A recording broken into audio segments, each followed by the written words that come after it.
all my sisters Milos and ponies and ready for a cavalry charge.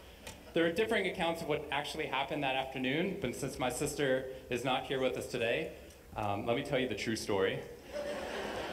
Which is my sister is a little bit on the clumsy side, and somehow, without any help or push from her older brother at all, suddenly Amy disappeared off the top of the bunk bed and landed with us crash on the floor.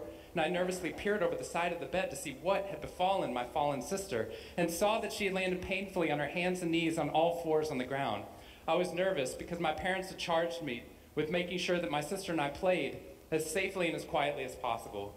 And seeing as how I had accidentally broken Amy's arm just 1 week before,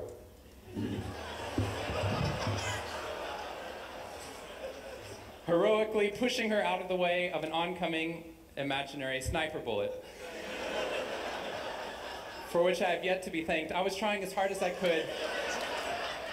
She didn't even see it coming. I was trying as hard as I could to be on my best behavior, and I saw my sister's face this wail of pain and suffering and surprise, threatening to erupt from her mouth and threatening to wake my parents from the long winter's nap for which they had settled. So I did the only thing my little frantic 7-year-old brain could think to do to avert this tragedy. If you have children, you've seen this hundreds of times before. I said, Amy, wait, don't cry, don't cry. Did you see how you landed? No human lands on all fours like that. Amy, I think this means you're a unicorn.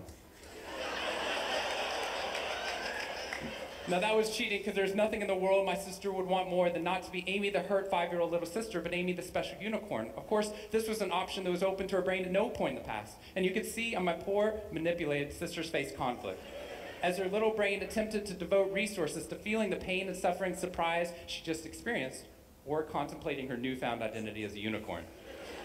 And the latter won out. Instead of crying, instead of ceasing our play, instead of waking my parents with all the negative consequences that would have ensued for me, instead, a smile spread across her face, and she scrambled right back up onto the bunk bed with all the grace of a baby unicorn.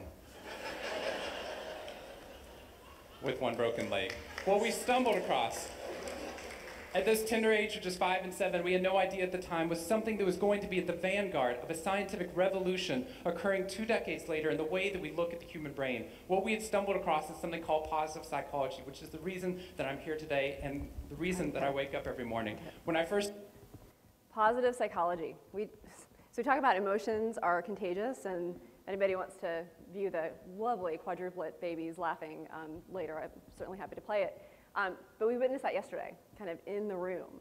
Emotions are contagious. And I love this example because I think many of us have kids, right? And how many times you see like they're ready to start wailing, and that's where all their energy is going to go to. So, right, if you can divert their direction, like shiny ball over here or shiny object over here, which is exactly what he did, right, you can change that reaction. So this gentleman, Sean Anker, wrote a book called The Happiness Advantage, which I've just started. I'm very excited about. But these are all important aspects to think about, especially when you're running projects, right? We talked a little bit yesterday about the person who emanates sort of the most spirited energy in the room. Within 2 hours, everyone else will kind of be at that same energy level. Now, it doesn't have to be positive. It could be negative, right? And I think you've probably seen that in meetings. If you've got kind of that negative Nelly in the room that just kind of brings everyone down with them, right? Well, I want that positive person, right? Who can perhaps paint some scenarios of what that future state could look like and try to bring them with them, right? Versus kind of going towards that negative state. So there's something about this psychological twist on emotions are contagious and really focusing on the positive and bringing that into the workplace. Okay, so just a little background there. We're going to go into resistance. We talked about this yesterday. We're going to go a little bit deeper